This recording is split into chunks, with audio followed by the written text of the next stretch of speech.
Welcome everyone to our Cache County School District Board meeting. It is 5:30. We are at the Legacy Campus in the boardroom and on the 18th day of August 2022.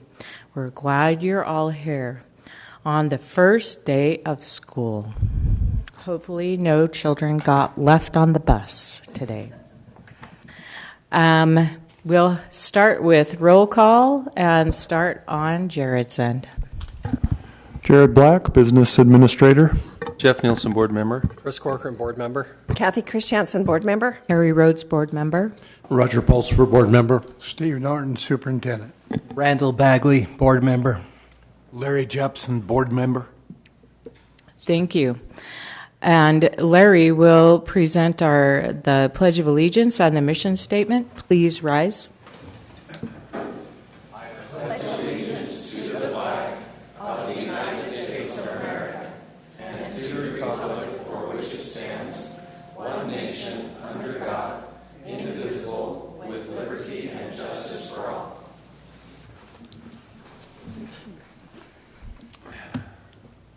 Our mission is to educate students for success in a changing world.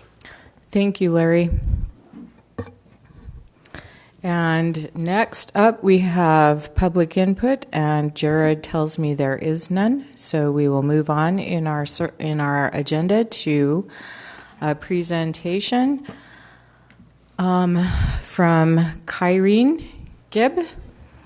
Representing Y2 Analytics about the survey overview that we just had performed by Y2 Analytics recently. You might want to raise that mic. Sounds good. Talk kind of close to it.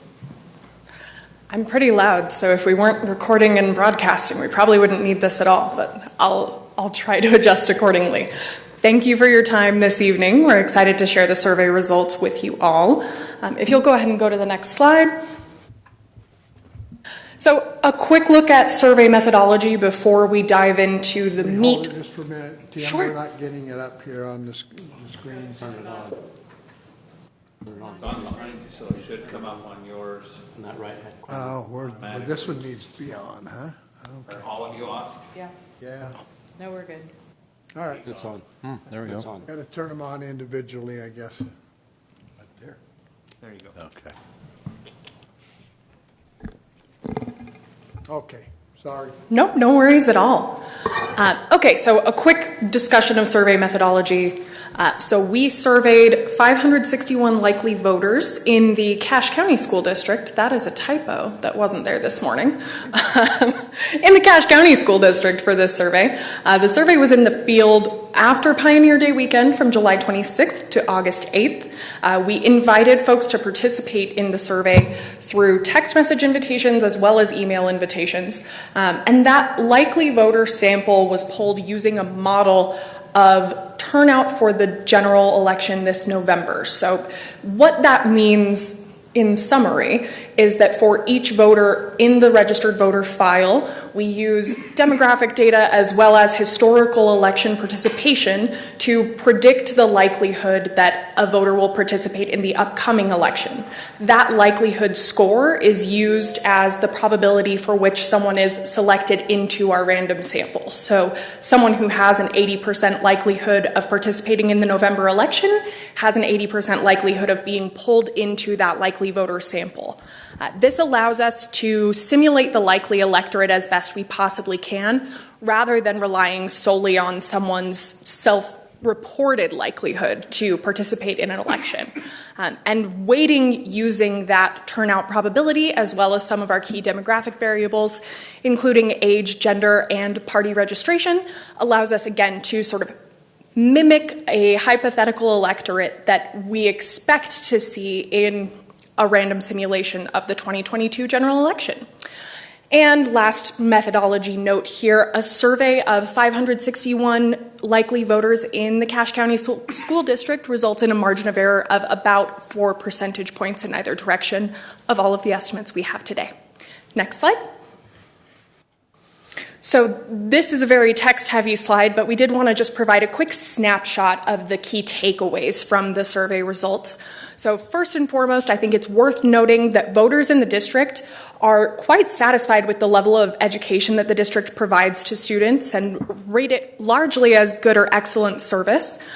They also evaluated the district in terms of their confidence in the district providing a variety of aspects of service.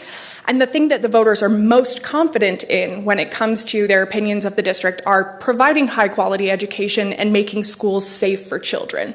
So this is a positive environment to be starting from in terms of public opinion about the district generally. When we ask about the issues that voters see in the district, the things that they see as most pressing, the things that rise to the top of the list are really focused on class size, the growth in the area, and then politics seeping into curriculum and in the classroom. So those are the things that voters are discussing most frequently when we ask them in their own words to tell us what they think about the goings-on in the area.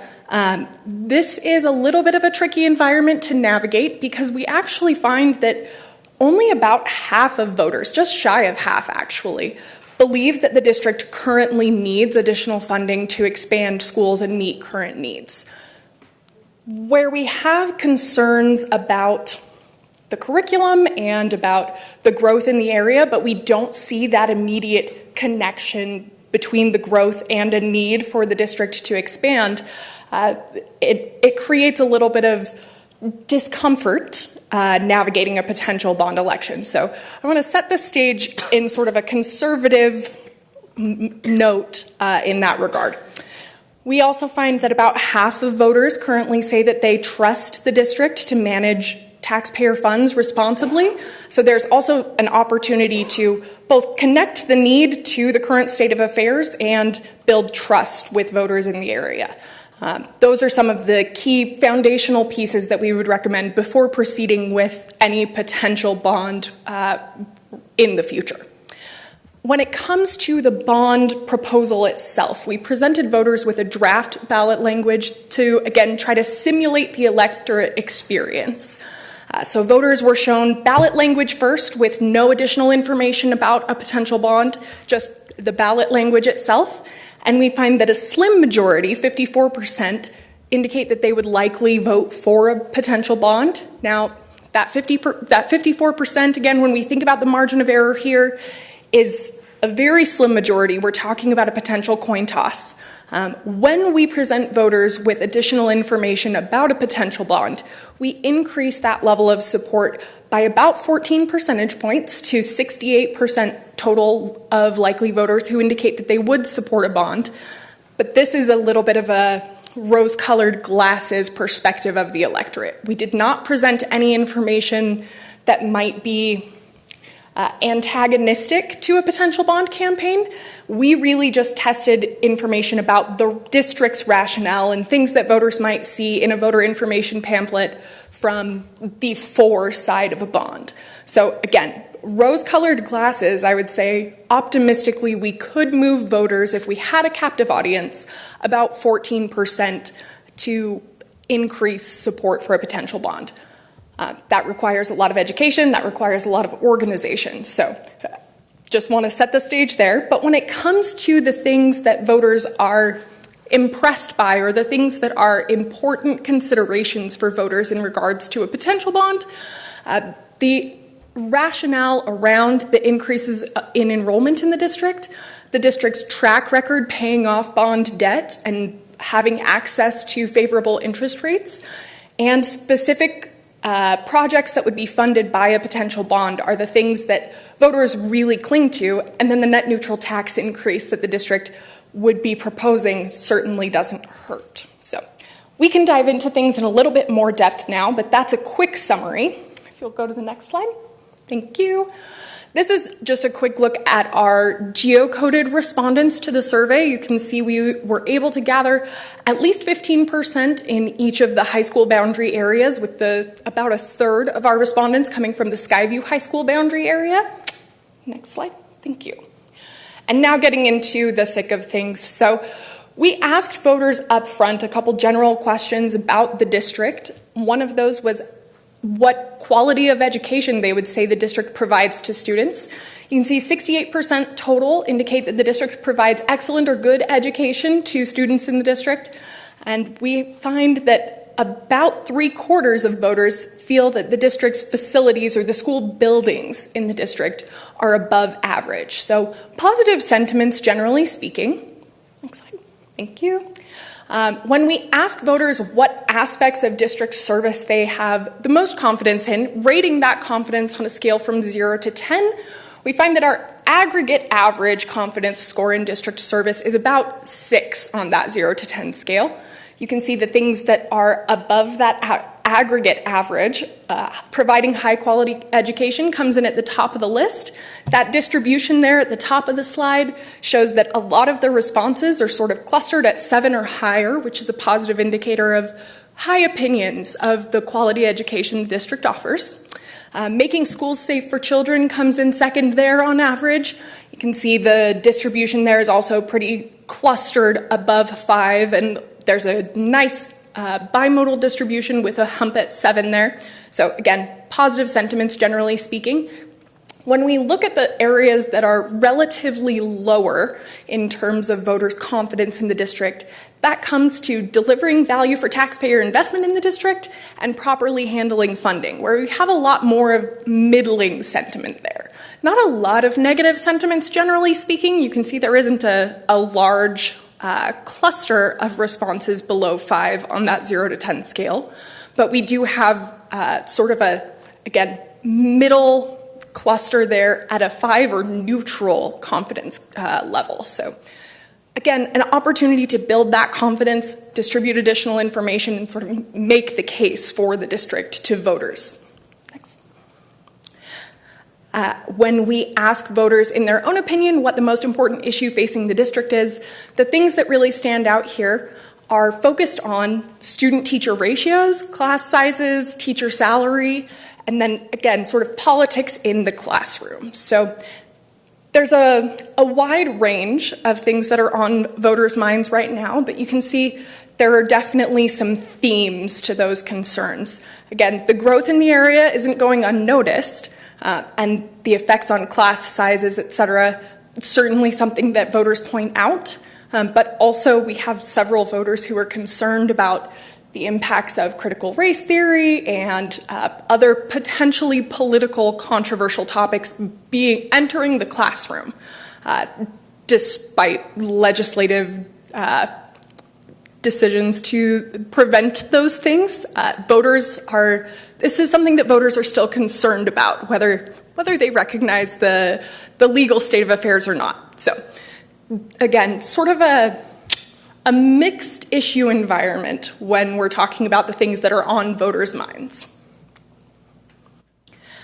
And I alluded to this already, but when we ask voters whether they feel the district needs more funds to expand and rebuild schools to meet current and future needs, we fall just shy of half of voters who agree with that sentiment. 46% of voters in total agree that the district does need additional funding to expand and rebuild schools. 20% of voters, or 1 in 5, sort of in the middle there, declining to express an opinion either way.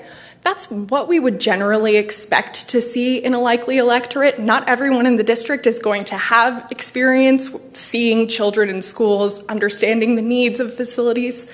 So that distribution is pretty common, but we do have a sizable portion, about a third of voters who indicate that they disagree with that sentiment. They don't think the district needs to seek additional funding to meet the needs that the growth has brought to the region.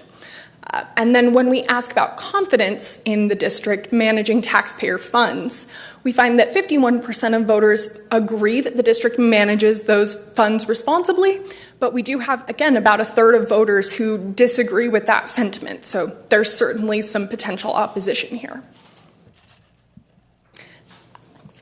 So this is the draft ballot language that we presented to voters in the survey. Again, sort of simulating that ballot experience as closely as we can in a survey setting. So this is the prescribed language from the state, all of the legal jargon that we have to include when a bond proposition is placed on a ballot, so that we can just get voters' reactions to this as closely simulating that election experience as possible. You can see we noted that the tax rate increase would be net zero, but we do have the household impact numbers noted in the bond language. Although some wrenches in the plan, those numbers would be a little bit different were the district to pursue a bond this fall. So just a quick note there. Our initial reaction, we start with about 54% of voters who indicate that they would support a potential bond this fall.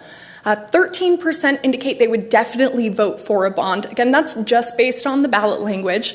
But that 13% is outweighed by the 18% of voters on the other end of the spectrum who indicate they would definitely vote against a bond.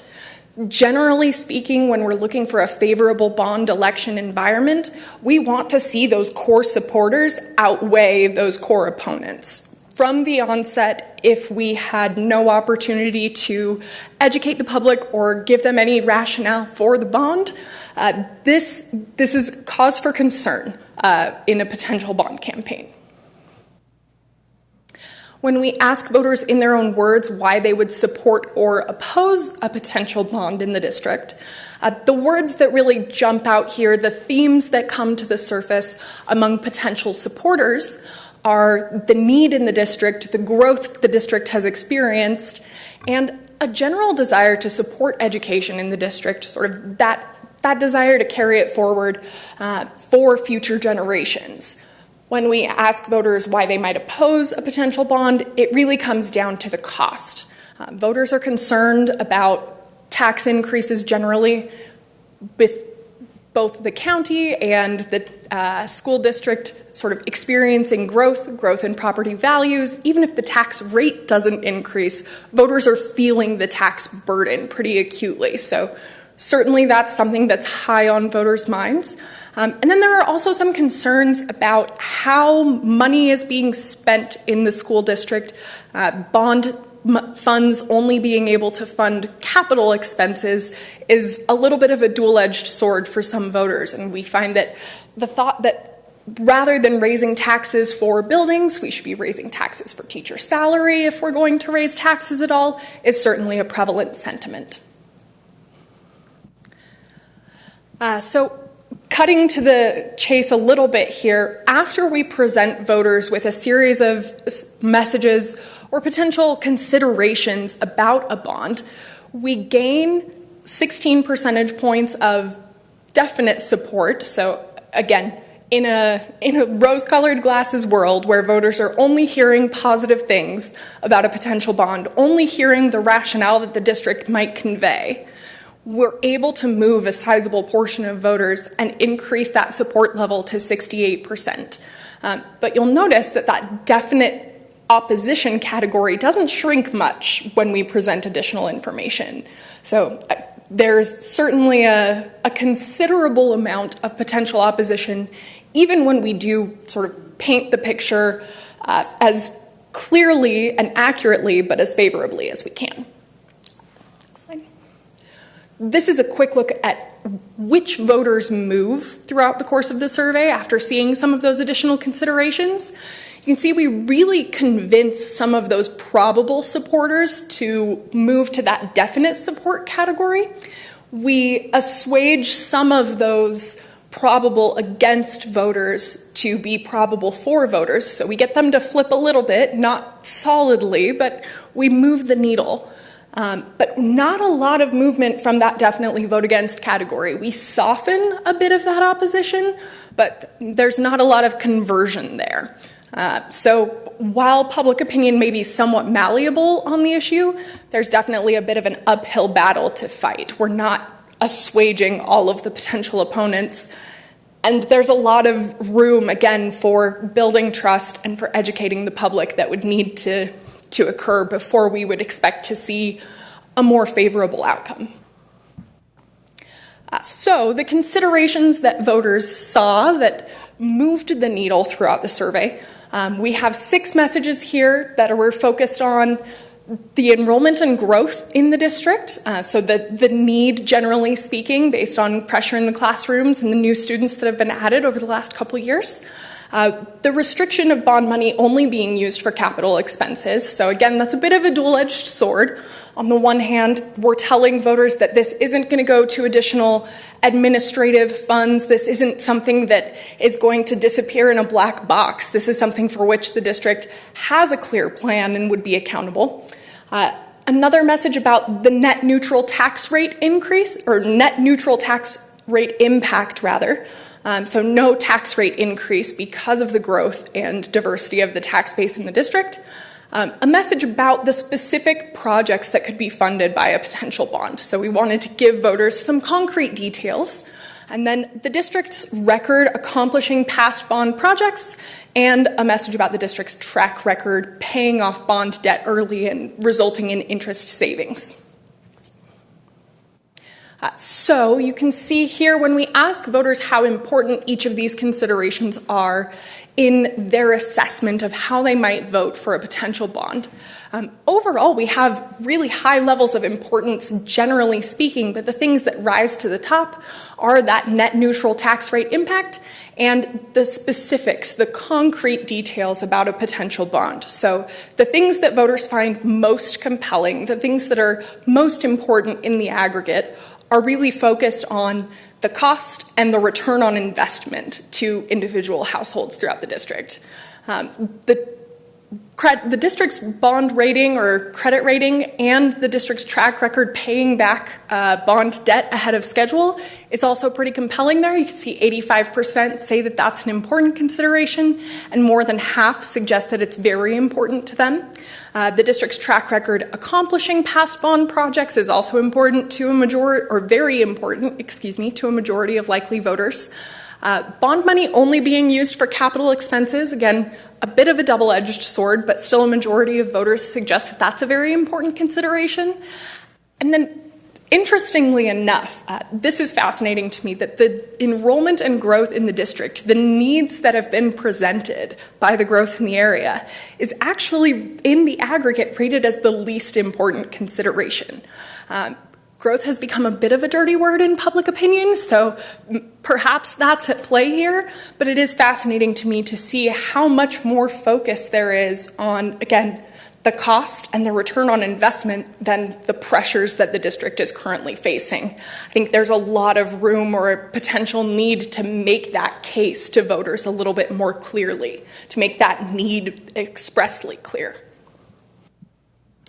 And when we ask voters what piece of information in the survey stood out to them most, we want to understand what sticks, what was the most compelling thing they saw in the survey. Some of the themes, again, that rose to the forefront here, the idea of layering bond debt, past bond debt being repaid, and therefore the new bond would not increase the tax rate. That was something that voters really held on to.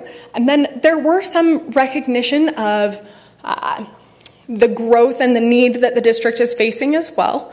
But certainly there are some dissenting opinions at the end of the survey as well. So one voter, and this is particularly illustrative of the theme, but one voter said that past use of funds and the fact that bond funds can't be used to support teachers in other ways was something that really stood out to them and is a concern. That's a difficult conversation to navigate quickly, but one of the things that we have to be able to convey in the course of a potential bond campaign is that while bond funds are dedicated to capital expenses, that allows the district to then free up other sources of funding for those programs, for teacher salaries. And that's not something that can quickly be communicated to persuade a potential dissenting audience. Again, this requires a considerable amount of time and education and sort of organization from a potential bond champion. And once a bond resolution is passed, there are limitations on how helpful you can be using district resources to convey that message. So again, a lot of organization required to make sure that someone is effectively communicating that message. I guess just to leave things on a concrete note, so this is our best estimate of voters' reactions to a potential bond if it were proposed today with the details that we had. I am hesitant given what we see here, both in terms of the electoral environment and the initial levels of support and opposition. I think there's a lot of opportunity to continue to study this issue, but this certainly gives me a little bit of trepidation about the timing of a potential bond measure based on my professional opinion and what we've seen in the voters' minds. So that is all we have for you this evening. Any questions I can answer? Yeah, thank you so much. By the way, I'm a statistician, so I heard. most of the jargon at the beginning got me really excited, so I appreciate I'm so that. glad your eyes didn't glaze over. Not many chances in a school board meeting you have to hear about probabilistic models. And Sure. So on, so. Just one quick question. You know, you talked about how, a little bit of information, some context increases voter support, at least in terms of the survey. Is it your experience that ultimately the negative messaging that might come out from either organized sources or otherwise later kind of cancels any benefit out, that what you see ultimately when the vote is actually taken is closer to the kind of the raw initial number than it is to the informed number, I guess? So that's part of why I end on this slide and not the 68% in favor slide, because again, in the broad scheme of things, we are unlikely to have voters as a captive audience only hearing favorable things and a positive rationale about a potential bond measure. I will say it largely depends on the level of organization, both in terms of those who are supportive of a bond and those who might be against a potential bond measure, how effective that messaging is. We've seen election scenarios where the district was able to effectively move public opinion from sort of a close call baseline to a decisive pass of a bond. We've also seen scenarios where the opposition was very organized and able to attack the district's rationale and cast doubts in ways that meant that the district's rationale was canceled out, and sometimes the opposition can outweigh that positive, persuasive messaging. So it largely comes down to timing and organization, but I would say that initial bond reaction is a better conservative estimate of the likely public opinion outcome. Anyone else have questions? Thank you so much, Kyrene, for coming to present to us. This is great to have pictures with the data. And we appreciate Y2 Analytics for taking care of this for us. Sure. Anyone else? All right. Thank you so much. Next up on our agenda is the consent agenda. And is there any discussion or concern with the consent agenda as printed?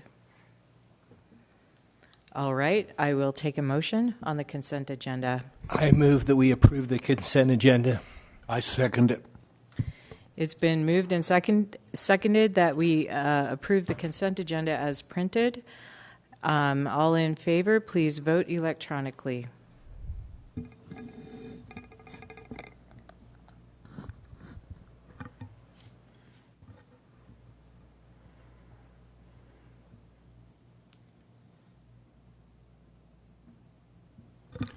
Voting is closed and the motion to approve the consent agenda passes unanimously. Thank you very much. We will move on to our action agenda. First up on the action agenda is the proposed early learning plan that was presented by Jake Downs and Beverly Sanders at our last meeting. Anyone have any questions since they are both here tonight? Any issues, concerns? All right, I will take a motion on approving this proposed early learning plan that we have seen previously. I move that we approve the early learning plan. I second. It's been moved and seconded that we approve the early learning plan as presented to us 2 weeks ago. All in favor, please vote electronically.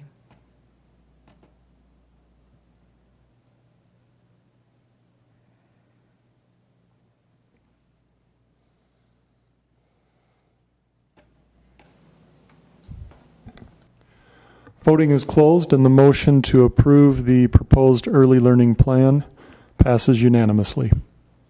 Thank you, Jared. The early learning plan has been passed unanimously, and we will say go forward with the plan. Next up, we have the library policy revision that was presented by Brittany Foster and others 2 weeks ago. Anyone have questions or concerns with this? I don't have a question or concern about the plan, but I do have a question about once we adopt this plan, how are the media specialists trained so that they actually will use it the way it's been outlined? So we have a monthly library media specialist meeting with all of the library media specialists. They've actually already they were involved in the revision of the policy, and they've also been informed of what I've proposed as the changes. So we'll discuss it in our next meeting at length, but they'll receive communications if it passes right away so that they can get their questions out to us if they have any. Thank you. I just think sometimes we have these policies, and if people aren't educated on them, then they're never used. So. Yes. And they were already quite trained on the other policy. Even though we have very few challenges, they were already very familiar with it. Okay. Thanks, Brittany. And thank you for doing all of the revisions that we requested 2 weeks ago. Yes, I'm happy to. Appreciate it. Okay, seeing there are no other questions, I will take a motion on the library policy revision. I move that we approve the library policy revision. I second. It's been moved and seconded that we approve the library policy revision. All in favor, please vote electronically. Or if you're not in favor, you can vote electronically too.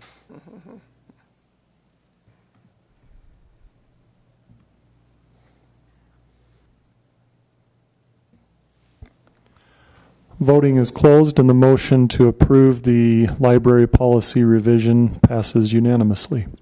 Thank you. The library policy revision has passed unanimously, so it can be put into our library of policy. Thank you. Next up, we have a resolution providing for the holding of a special bond election regarding the issuance of up to $110 million of general obligation bonds and providing for related matters, presented by Jared and Ryan Bierke.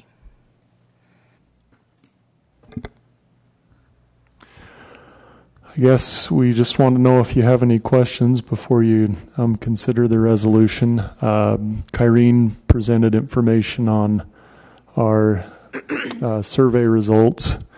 And so I guess we'll start with any questions that you might have. I have one. So if we vote to approve the bond and then it fails, does that cause a big problem for presenting it again, like the next year, or what's the statistics on this? I guess I don't know specifically the statistics. My intuition is that it wouldn't be in our favor. If a bond failed, we would probably have to do more work to try to educate better and provide better information than we would if we took our time in this case and got information out more completely before going out for an initial election. Kyrene may have information. Okay, yeah. So, in our experience with school districts in Utah, the the cost of a failed bond campaign is significantly higher than just the cost of putting it on the ballot. So certainly, if voters were to see a bond on the ballot this year, not approve that potential bond, we would recommend that the district go through a much more extensive public listening tour engagement process, more than I think could be generally afforded in the course of 1 year. That's something that would likely delay a second sort of succeeding bond to a couple years down the road. And again, sort of the costs both in terms of public capital in terms of public trust and political capital for the district can be quite severe. So certainly getting out ahead of a potential bond campaign, again, having some organized champions outside the district to help convey that message is what we would generally recommend, because it is much more difficult to come back to voters after a failed campaign and persuade them that this is something that the district is well equipped to handle. So is this something that you would do for us, or do you just do the survey and then you're gone? So we manage the public opinion side of things in terms of gathering information. We are not the specialists in disseminating information. We can certainly recommend partners that we've worked with in other districts in the past to help with that side of things, but our area of expertise is learning from the public. Okay, thank you. Thank you. Ryan? You have a really great deep voice, but you still need to speak into the microphone for all the people listening from home. Well, I appreciate that. Mine is more anecdotal evidence. I haven't done all the statistical research or anything. But in addition to kind of going out with the public outreach, what we've seen happen is you've actually got to go in and address the concerns. So you can't go back with the same question the next year. You've got to go in and perhaps change your projects, change your size. You've really got to make it look like you're not just coming back with the same thing. So that's the other thing that you need to maybe keep in mind is if you go out for 110 now and they come back and say no, you may have to really scale it down later on or make some drastic changes. So that's the other thing that we've seen in the few bond elections that have failed and then they've come back. So, thank you. Will you stay and answer one more question? So, based on your experiences and now with this survey, what is your personal recommendation? Or do you not like to do that? That's actually something that in my 21 years as an attorney that no one's really asked me. They just ask, what's the legal consequence of this, not what I think of going forward with the election. I don't live up here. You know your voters better than you do. You know how well you can communicate with them. You have a limited amount of time that you can do the messaging, but there is some opportunities. But you're also probably more aware than I am of the opponents and how organized they may be. So it's hard for me to say because I don't have all that information that you do. Okay, thank you. Is there anybody here who has that information? Have you ever considered running for the legislature? Just wondering. I don't think he'll answer that either. Actually, I will. I have worked with the legislature in my profession, and that has gotten any idea of it out of my mind. Thank you. So you're very good at it. Could I ask a question, President? I'm wondering. Not for you. I guess it's more for Jared, and I think just for the record, since we're considering a matter that is a pretty high significance, could you just tell us again, or just state for the sake of this meeting here, what the glitch is? That Kyrene referred to in terms of the messaging in that survey, and just to summarize again what that was and why we think that might be impactful in terms of the ultimate vote. Sure. In a election ballot, there will be, and the language is required by state law, there will be two tax numbers that are included in an election ballot. The first indicates the amount of taxes that the bond would require, regardless of what taxpayers are currently paying. So in and of itself, what would this bond cost? The second number is kind of an in addition to what you're already paying. So if you're already paying $100 and the bond would change that to $120, that's what the second number would be, is that difference of $20. And in the survey that was sent out, the initial number that was in the first paragraph was the number that should have been in the second paragraph. And so we don't want any confusion to come because of that before we go out for an election. Does that answer your question sufficiently? Yeah, thanks. Okay. Do you have any thoughts on whether it's a good idea to move forward now with the results of the survey, or better to gear up and try it in a year? Or? Well, my thoughts are always that first and foremost in anything we do, we have to have trust and build trust. That's an ongoing relationship between the school district and the public, and it's paramount. My opinion is we've entered into this process because we do need new buildings. We are having significant growth, but it's been a very quick process for us. And overall, considering everything that has been shared tonight, my opinion is that we would be better off in building that trust to take a little bit more time and really share with the public the information about why we want to move forward with this bond, what it will cost, how that actually does affect taxes. We don't want any confusion to come because of an incorrect number that was sent out with the survey. And so my opinion would be to delay this and take the time to really put all of the correct information out. Thank you. Oh, I'm sorry. But substantively speaking, I mean, even though those numbers were inverted, it doesn't change. It doesn't change the potential burden on taxpayers. That's correct. The two paragraphs in the bond language are stating the same tax impact, just in two different ways. So that's correct, that it's not changing what the tax impact is. I'm sorry, go ahead. No, you go ahead. No, you go first. It's Kathy's turn. Okay. You brought the cookies, you go first. Okay. Let me think if I can remember now what I was going to ask. Go first. Let me think. I guess I don't have another question, but I would like to make a comment, if that's okay. And I can see the wisdom in both approaches.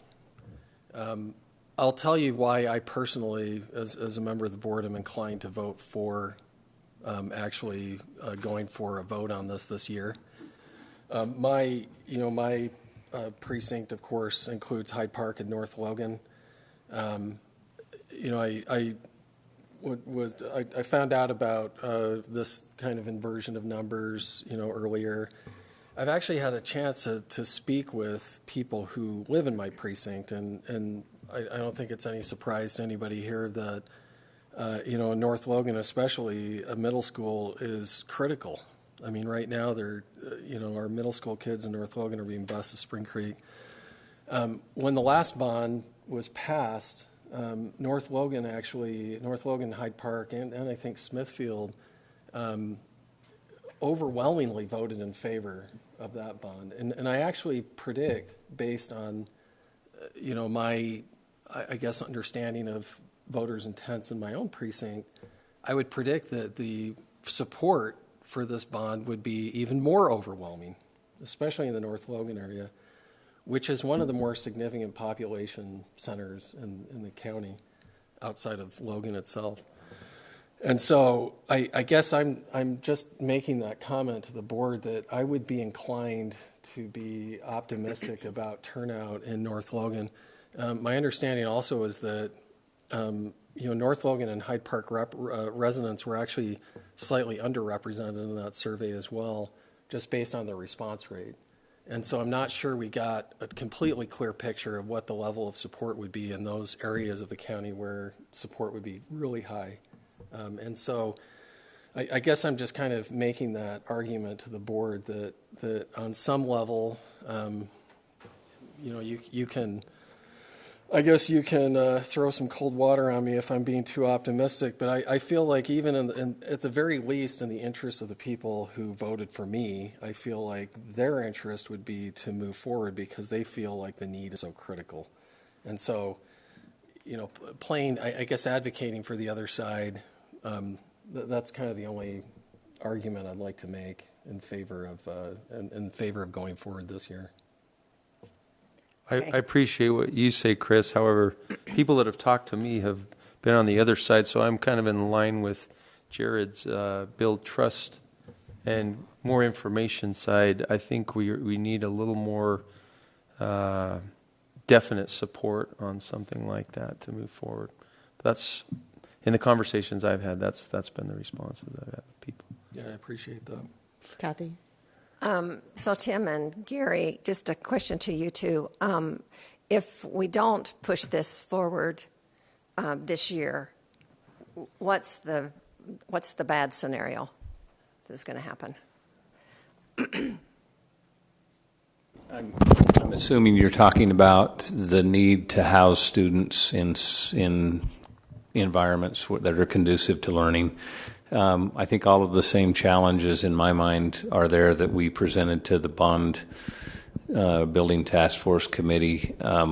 We are above capacity in 11 of our elementary schools, one of our middle schools, which has no more room. Some of those elementary schools actually have no room on their campus to build portables. We're up to 35 portables across the district. So I think there's, from our perspective as a school district trying to house students, there is a critical need right now. I have some of the same concerns as Jared, as wanting to go forward with a real strong coalition of voters and strong trust with the voters that they also see that need and are willing to go along with us in taking care of those needs in the school district.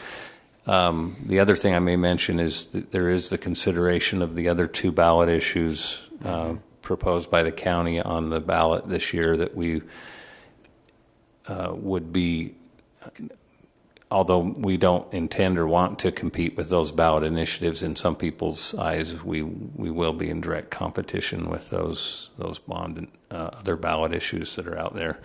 But I feel like there's a compelling need, and yes, things will get tighter and more crowded, and we'll need to probably build some additional portables, which we may not have needed to build, and that will cost some capital funds to do those projects to keep housing the students. So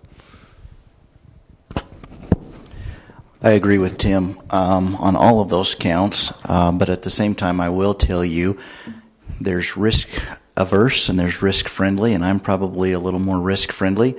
So I'm willing to do, Tim and Gary, will take our show on the road if you decide, and we'll educate as well as we can and as quick as we can if you chose to make that move now.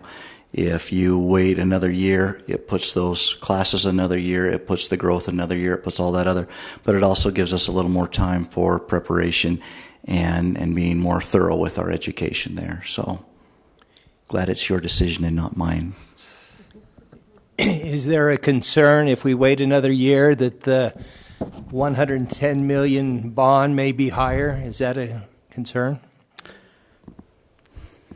I'm probably the wrong guy for that. I can tell you, in all honesty, if you waited one more year, I'd try to squeeze one more elementary school. I'd like one on the north end.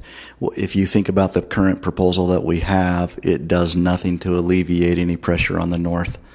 If I could get a small elementary school on the north, say Hyde Park, and you made a magnet DLI school, you could open up half of Sunrise. And Smithfield seems to be our biggest growth right now, and that would alleviate a lot there. So So my perfect solution, I would love to have one little elementary added to that. That way I would really gain an elementary on the south through the Spring Creek scenario, and an elementary on the north too. So I'll be honest, if we wait another year, I'll probably push for a little bit more than I'm pushing for right now from an elementary standpoint, which could increase that.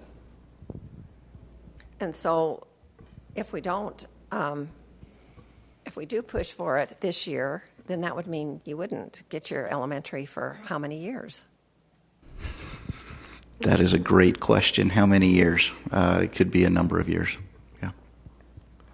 So I'm sensing that you want it to pass, but you're kind of leaning towards let's wait and add the elementary and educate. I am ready to support the board on whatever they decide and take the this next show one on the running road. for legislative office. I think, to Gary's point, the education part of it's very important, because the people that I've talked to that are negative about it, they don't maybe see this whole picture. It's all about just the cash out of pocket instead of what the return on investment's going to be down the road.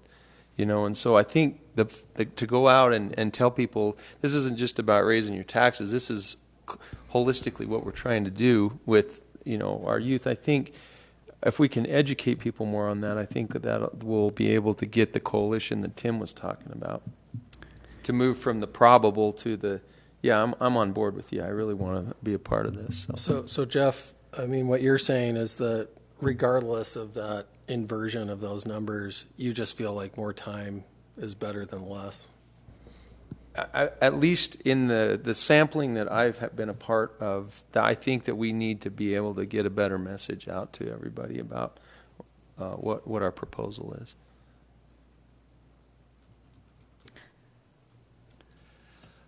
I'm wondering if I'm the only one that's felt concerned, not just with the bond proposals that are coming through the county, but all of the negativeness surrounding what's happening with the county council right now in relation to voting.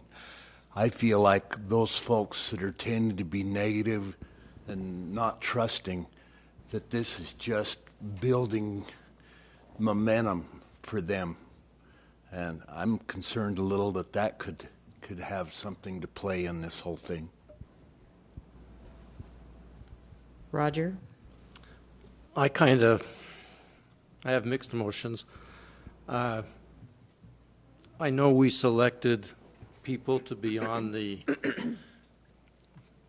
group gathering information, and I kind of feel like I should support what they recommended, even though I know that last night Wellsville Council got bombarded because they were trying to raise 47% on their taxes. They ended up agreeing to do a lesser amount. But at the same time, I have family members that are in education and they're bombarded with students. And where are we going to put them? If we keep putting this off another year, then it's going to be a year longer before they have a place to put those kids. So I'm mixed emotion.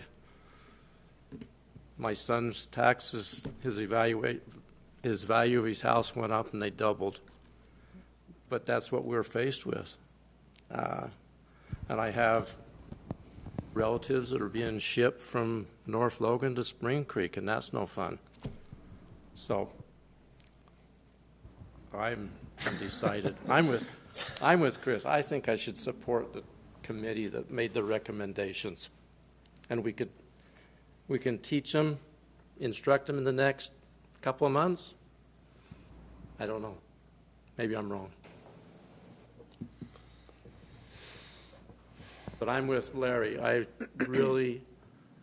fact, I emailed one of the county councilmen the other day, and he didn't respond, but I'm upset that every time they make a decision or they meet, there's an argument. But, we can get along and make a good decision. So that's my 2 cents worth.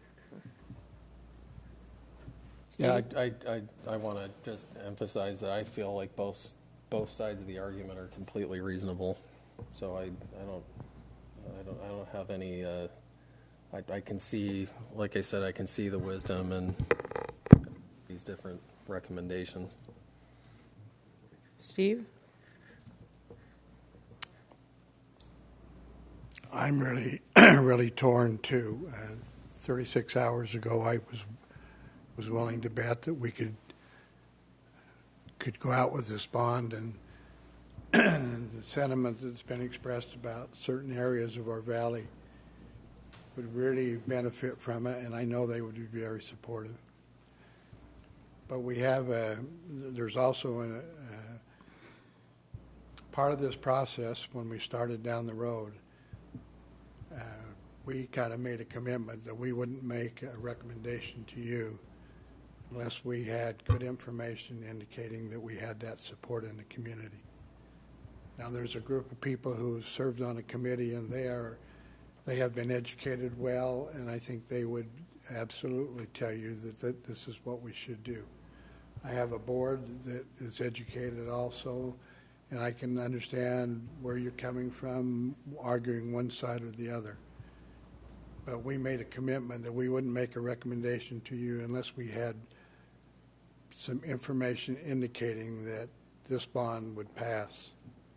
And I am one of those individuals who's had a lot of experience with not being able to pass bonds. When I was in Idaho, it was 2/3. And we got to the point where a great man put his arm around me, and he was older in age than I was, and he was my deputy, and he said, do you want to keep going into the ring and getting knocked out, or do you want to try and find out what the people would support? We tried to push that envelope of getting how much support there is out there in the community, but we put the wrong information out there, so we got support for a proposal that's a third of what it's actually going to cost taxpayers in the initial bond language we have to put out there. I think that's going to take some time for us to be able to work and explain that. So we all came to the conclusion that we would come to this meeting and indicate to you that we think best message that we could put out there right now is one that we need to do a little more homework, we need to sharpen our pencil a little, and we need to have time to educate the public as we have educated people on that committee and as you as members of the board, because I think there's a thirst for knowledge out there. And in the bond world that I've lived with all my life, if you can present to people that there's a need, and they've felt that need, and they realize that it's real, and you can present a reasonable plan to meet those needs, you can pass a bond. But if either one of those steps are skipped, you're fighting an uphill battle.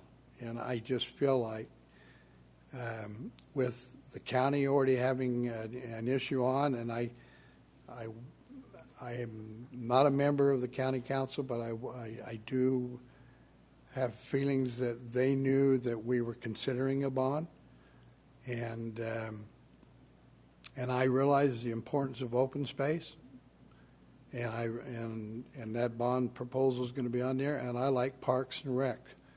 So there's already two things on there that I feel really comfortable voting for. I'm just telling you that a proposal that's 3 times higher in the bond language is going to be a tough sell when there's already 2 things above it.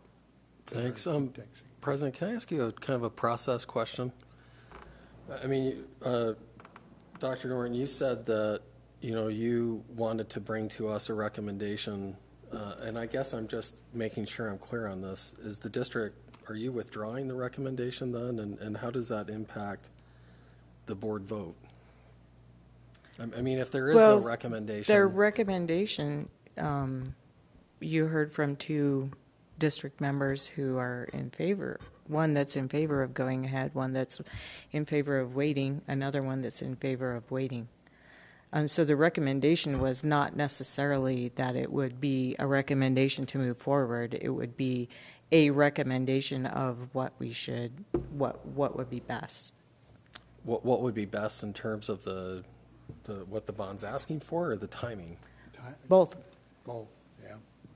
And I don't think anybody disagrees with what the committee came up with, but maybe it's more the timing part of it. I mean, all the work that was put in, I think the plan was good, but we don't have that coalition yet. So that's the part that I feel like we need to work on.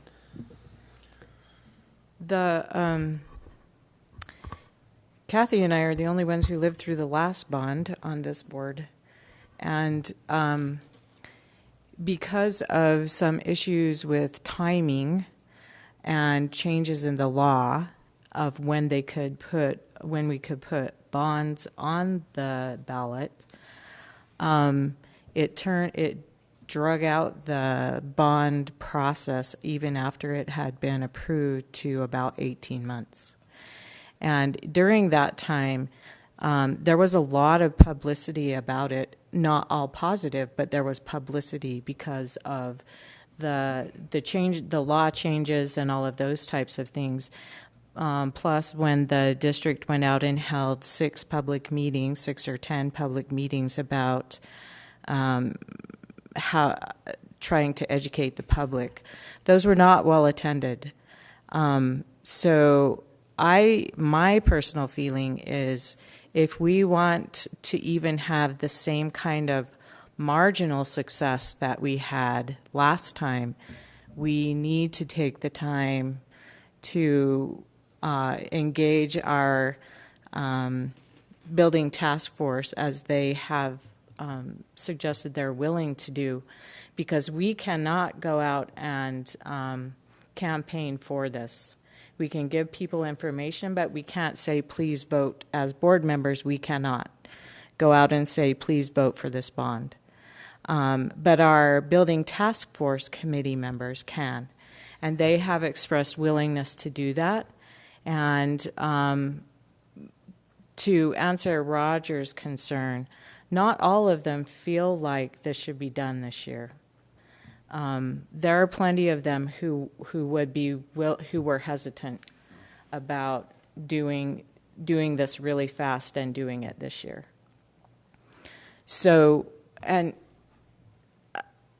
I know, Chris, that you and I understand that the flip in the numbers on the survey versus the bond information, that those numbers mean the same thing, only in different ways. But the general public does not. And I think that especially for those who received surveys with the lower number on that, if we were to put this bond on the ballot right now, we would immediately lose any kind of trust with all of those people who received surveys. And that information or opinion of those people would pass by word of mouth and make it much harder for us to pass a bond if it didn't pass this year. So I know that you don't feel that's such a big deal, but I feel like that's a huge deal. We have worked really hard in our district to build trust with our public, and right now we're pretty good. We're a little bit above, according to the Y2 analytics information, we're a little bit above half of the people, somewhere between 50 and 75%, that do trust us. And I don't think we can afford to drop at all and still hope to pass a bond. So I'm in favor of waiting and being really thorough with our education and publicity about it. But that's just my opinion. Anyone else? You ready to vote? If there's no more discussion, we probably need to take a motion, right? Yep. So I'll take a motion.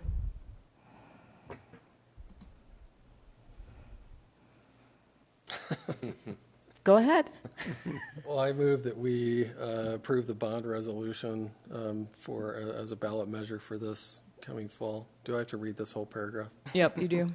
I move that we pass the resolution providing for the holding of a special bond election regarding the issuance of up to $112 million of general obligation bonds and providing for related matters.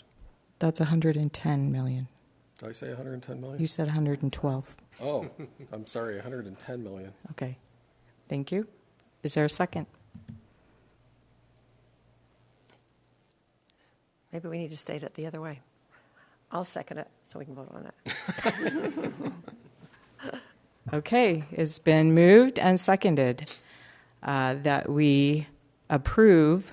So the motion is that we approve a resolution providing for the holding of a special bond election regarding the issuance of up to $110 million of general obligation bonds and providing for related matters. So the motion is that we approve, and it has been seconded. Please vote electronically.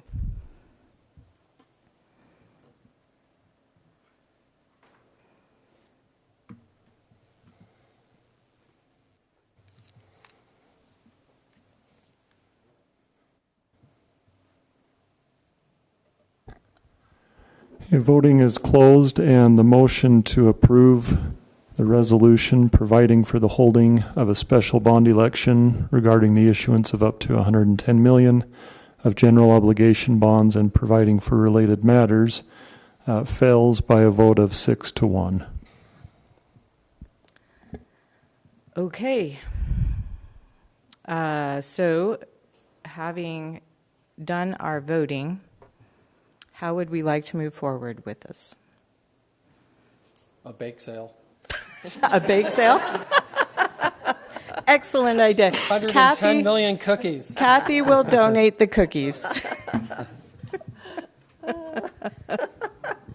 I think you need to get the task force together and suggestions on how we could work to provide the information for them, for the voters for next year. Okay. So, Terry, pardon my ignorance, but what can we do? Just get the information out there, right? The data's got to be... Well, not just get it out. I spoke with the superintendent of Nebo School District a couple of years ago after they passed a very difficult bond that was really high. It was like almost $200 million. And he, in his experience, they went to over 100 community meetings trying to educate people. So just remember, as board members, we can educate. Issue. We are in an interesting economic environment right now where we've had high inflation. We've seen sharp increases in building costs. We've seen increases in interest rates, and that's a hard market to predict. I will tell you that building costs, materials, if you look at futures for building costs, are just barely above pre-COVID numbers right now, which is bringing the cost of materials down considerably. Whether that will hold or we'll start to see a rise back up, that's something we can go back and sharpen our pencils. You know, we went so fast through this with the where we were. I think we can put together where we have an RFP right now out for an architectural firm to help us. That was a recommendation we got to bring them on earlier in the process, so they can work with us to get closer on the costs. We think we can get better costs for what we have. I think we need to sharpen our pencils, as you said, Terry, and look at this more closely. The need is there, the compelling need, and the timeliness of the compelling need is there. But I think we can build the trust with the voters by going back and making sure we do our due diligence in putting all the pieces in place that we're getting the best value, much like we did with the two high schools, which this district was successful in building at a cost that most districts along the Wasatch Front spent on one high school when they built a high school. We did 2 high schools with it, and we did it because we focused on what our real needs were to house students safely in classrooms and provide a good learning environment without some of the other amenities that districts have built into their schools. And so I think we can sell that message to the voters and help them see the compelling need, but also the fiscal responsibility and the planning that we need to move forward. So I'm optimistic that we can do that. And we can do it with a group of voters that will get behind us and help us, send that message to the voters. Can I just add one thing to the building? We didn't just luck into that building, those 2 high schools for the price we did. We found a model that had already been built. And we didn't look along the Wasatch Front at all for that. We went to Idaho, where it's very difficult to pass a bond, and we found a school district that had just built a high school, and we just took the plans and basically built that school twice. We will look for that same kind of building, and I think we can get a really good idea of what it's going to cost us, and I think it's going to be less than what we have projected. And Gary might get his little elementary school somewhere along the line, but we'll be very careful, because I think we need to show our taxpayers that we're only building for the immediate needs, and we're not asking for more than we actually need to house the kids that have already shown up. We did have a bond a few years ago where they gave us authorization for money for future needs. And I think we were really wise with what we did when we had that kind of support from our community. So I think we have good support with our community. I think we just need to make sure that we're upfront with everything that we do, and we got a little bit of a glitch here we've got to work through to help people understand essentially what you said 2 or 3 times this night, is those numbers are the same, but it's hard to explain them. So, yeah. And President, if I may, just following up with the superintendent's remarks, in not passing a resolution at this time, the board is in a position where you can provide a lot more information and have conversations with the public without your hands being tied in the same way they would be if a resolution had been passed right now. So there's another year's worth of opportunity to make the case for the bond, to talk about the need in the district, and continue to listen to the public and hear what their concerns are so that we can strategize accordingly. I think that opportunity for a listening tour through the district to make sure that the board can be accountable to all of your constituents and that we're educating the public as much as we can in that process is one of the foundations to a successful bond campaign. And that's something that ideally isn't a rushed process. So certainly to all of those points, I think this is an opportunity despite a minor setback. Would you mind explaining the time frame before we do another survey? Sure, absolutely. So ideally, for a bond campaign like this, we would recommend going back out to the public in the spring, partly because voters' memories are not steel traps when it comes to things they've seen on a survey. So that gives us about 6 months where something did not appear on a ballot. A lot can change in 6 months economically and numerically when we're talking about bond language. So I don't think we'll be held to the standard of what was distributed in this survey 6 months from now. Additionally, that gives us enough time to get a good baseline of public opinion well ahead of the school year being over, well ahead of sort of summer vacations, getting a good sense of where the public is in time for the district to sort of move the needle of public opinion throughout the summer, continue to distribute information and make an informed decision next late summer, early fall about whether or not the public will be supportive of a potential bond next year. So we would look at March or April for a potential survey, and frankly, it may be helpful to conduct some focus groups and just hear, again, in voters' own words, in depth, beyond just their high-level statements of opinion, what their concerns are and what the hurdles might be to supporting a bond, or what the district can do to continue to build that trust and foster those relationships with voters. Thank you. And Kyrene, if it's okay, I believe you mentioned that you could help facilitate focus groups in that meantime. That's correct, yes. We would be happy to be involved. And so that's interesting. I didn't realize that. I mean, I knew we had discussed before as a board our role as, advocates, that we can't advocate. Mm-hmm.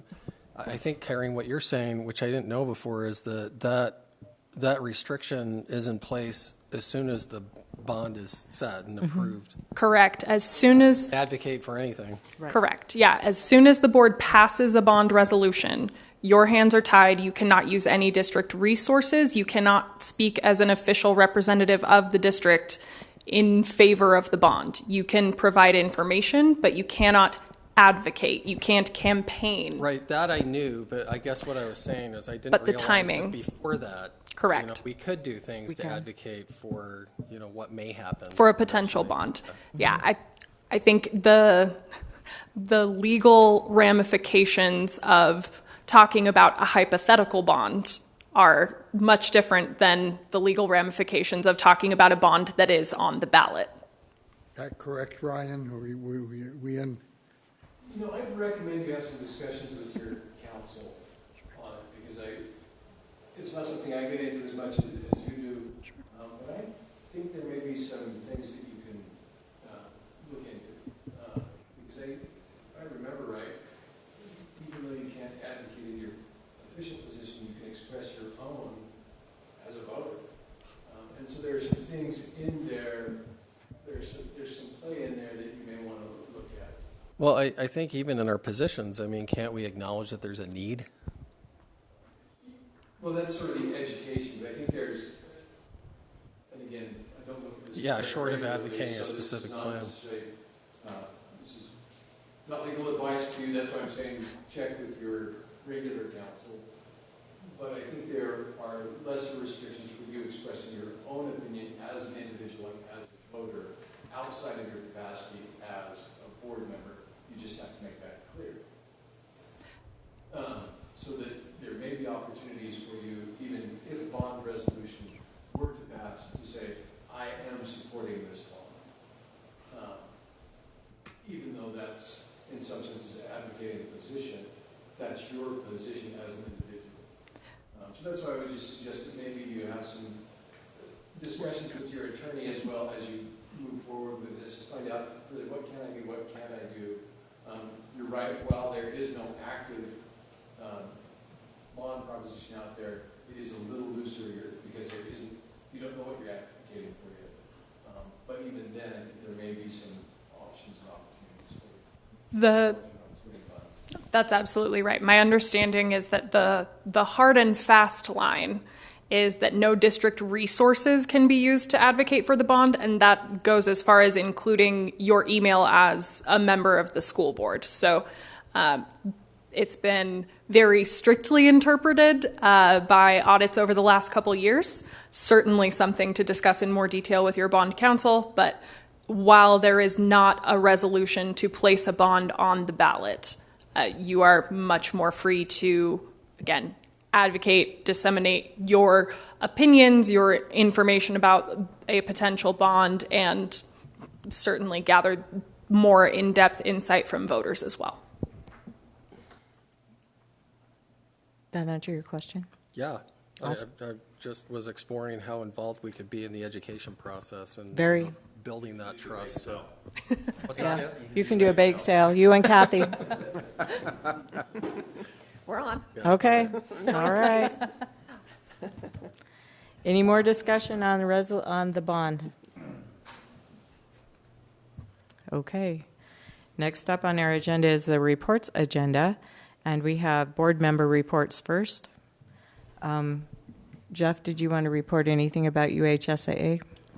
Yes, the big topic is realignment. That's going to get very interesting here in the next few months. So there'll be a lot of meetings in November and December regarding that. And there are a lot of opinions out there to be considered. So anything that you have to input to me would be very helpful. I appreciate it. Okay, the A4s need more memberships, and so that's all I'm going to say. We've gone long enough with people saying they're not going to be a part of a classification because they can't win games. Okay, that's not an excuse. So I would hope that would, and when we had trouble with Mountain Crest having to play at 5A. The reason they gave me and explained to me was that there needed to be equal opportunity for everybody to have a chance at a state tournament. So the number of teams in each league was more important than having Mountain Crest have to play schools 1.5 times their size. And then when it gets to the point where some people in the middle of the state don't want to go to Washington or want to come up here to Cache, they were willing to create a 13-member classification, and at that point, it was okay. And that's just not right. And they need to live by their guidelines. Yeah. So I would, any sport you get, and I know you're only one, and so I just ask you to at least express that opinion. Sure. And the problem we have, Jeff, and I sat through that, they say you either give us what we want or we'll go independent. You know, they shouldn't be able to do that, but that is the leverage they try and use. Yeah. You're absolutely right. You know what? And to that, I would say, go independent and see how much fun you have out there on your own. Just, I guess, I got some real deep-seated feelings. That's okay.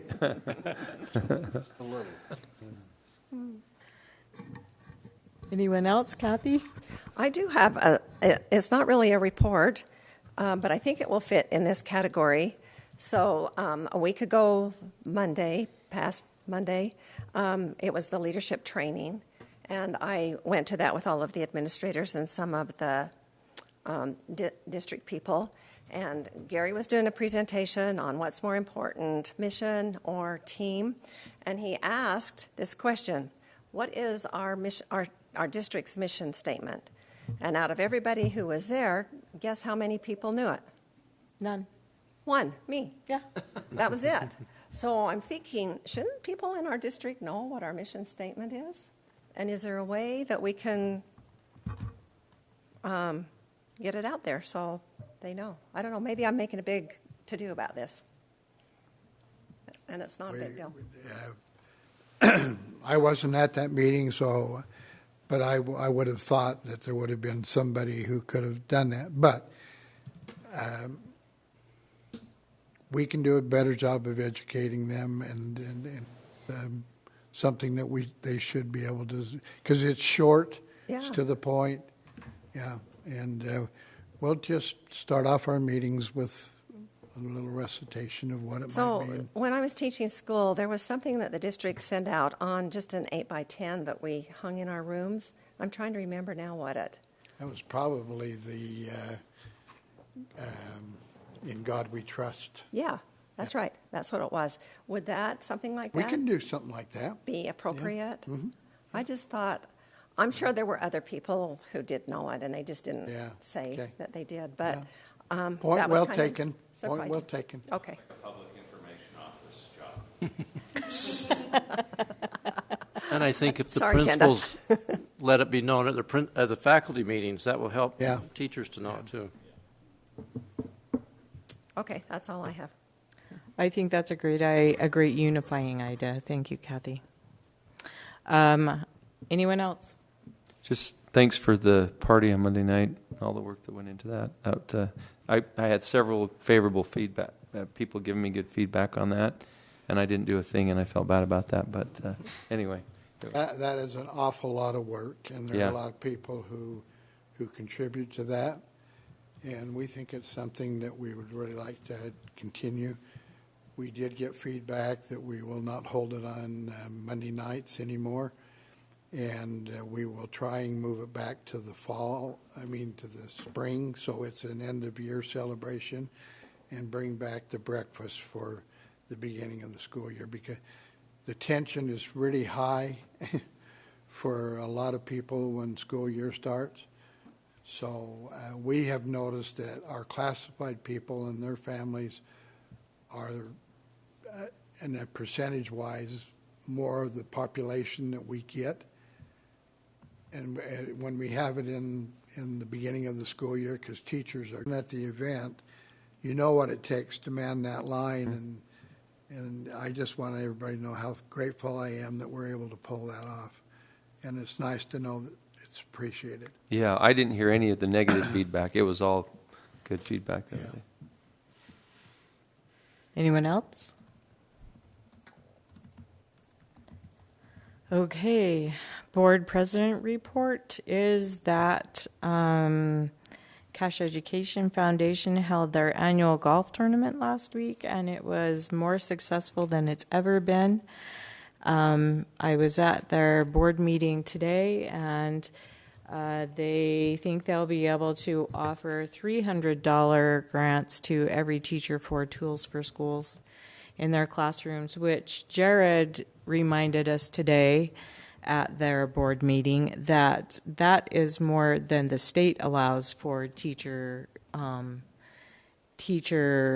materials money in their classrooms. Yeah. So that's pretty exciting, and I just appreciate all that Terry Lewis does and all of the people who help at Cash Education Foundation to put more money. $300 doesn't sound like a lot of money. That's a lot of money. But at least it helps. A lot of money. It helps a lot for the teachers who are on those front lines in their classrooms, and to give them a little bit more to do some things in their classroom that they might not otherwise be able to do. So that was really great. And on to the superintendent report. If I might ask permission, those of you who don't live in the valley, you don't need to sit and listen to me. So if you'd like to get on the road and get home, you're welcome to leave right now. So, okay.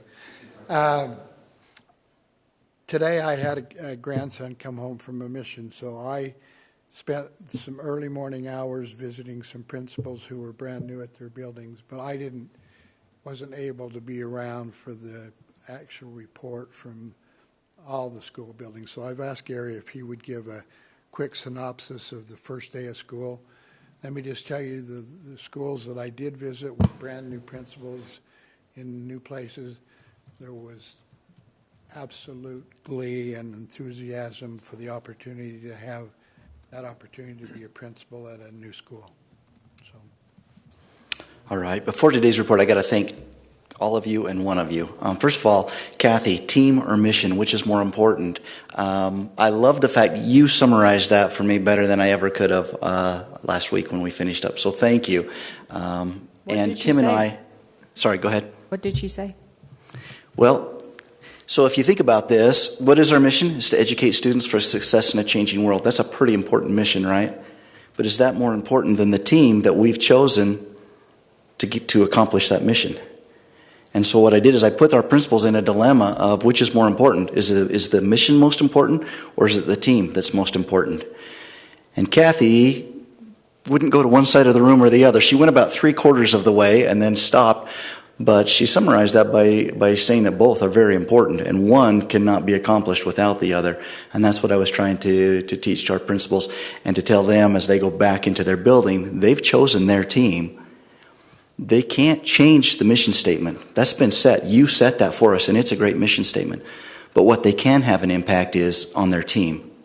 And so that needs to be their focus, is to have impact on that team so that they can achieve the mission. And Kathy just did a great job of summarizing that and putting it. One principal came up to me after and said, she just said that so eloquently, so thank you. It was great. The other thing I want to thank you for is your discussion tonight. I just gain more and more respect for you guys in the positions that you hold. I love the fact that this was not a unanimous decision tonight. I'm glad it was split, because I think every one of us felt that split inside our own selves. And so I think it's a good direct reflection of what I felt, of what other district administrators felt, of what each of you felt individually was some split on exactly what to do. So I congratulate you on not having a unanimous decision tonight, that it was split. And thank you for the discussion, and thank you for your courage. Today went very smoothly. Couple little hiccups, but nothing major. We had administrators from the district office visit every school, and they reported back this afternoon. We had paraprofessionals in our building all day today receiving training. Some of our folks started at 4:30 this morning. Tim was one of those. He was out at Mountain Crest. I hope you watched the news tonight. KSL did a little story on one of our lunch programs, and it happened to be at Mountain Crest. And Tim started at 4:30, and it's now almost 7 o'clock, so he's had a long day. Oh. Okay. I heard a story of one of our tech guys who was out working in one of the schools, found himself translating Spanish for a family for 20 or 30 minutes. That's when it comes down to team right there. Someone on the team who says, I know this is my job, but guess what? I can help there too, and I'm part of the team. I love the fact that he jumped in and helped translate when a school needed it. Last night at back to school night, one of our schools, we had a first grader walk up to his teacher, and he said, I will destroy you. We take every kid. Some are a little more difficult than others, but we love them all, and we will achieve the mission with that little guy too. So, Did the teacher say, bring it on? You know, she kind of did, and I know this teacher, and she will do fine with that. I think it was more, challenge accepted, my friend. Let's go. I said earlier today, when the kids show up, it sets our world right. And today, our world was set right. So, thank you. Thanks, Gary. And that's kind of the message I'd like to leave you with, too, is that we might have discussions about when to do a bond issue. And they're important discussions, but there's nothing more important than what goes on every day in our classrooms. And the wonderful people who are entrusted by their parents to us to educate them. And there's no greater trust that can be placed in people. And some people might not think that we handle money the way it should be. I can go to sleep tonight knowing that I had a business manager for 26 years who I know that every penny that was spent in this district was spent as it was supposed to. And we've got a new business manager, and I'm feeling the same comfort level. But those are periphery things, and they're important that we take care of them. But there's nothing more important than taking care of the kids who come through the doors of our schools. And thanks for your support. Thank you all. Any last comments from anyone? It's been a great meeting. Thanks for being here. Appreciate it. And for all of you hanging with us to the end.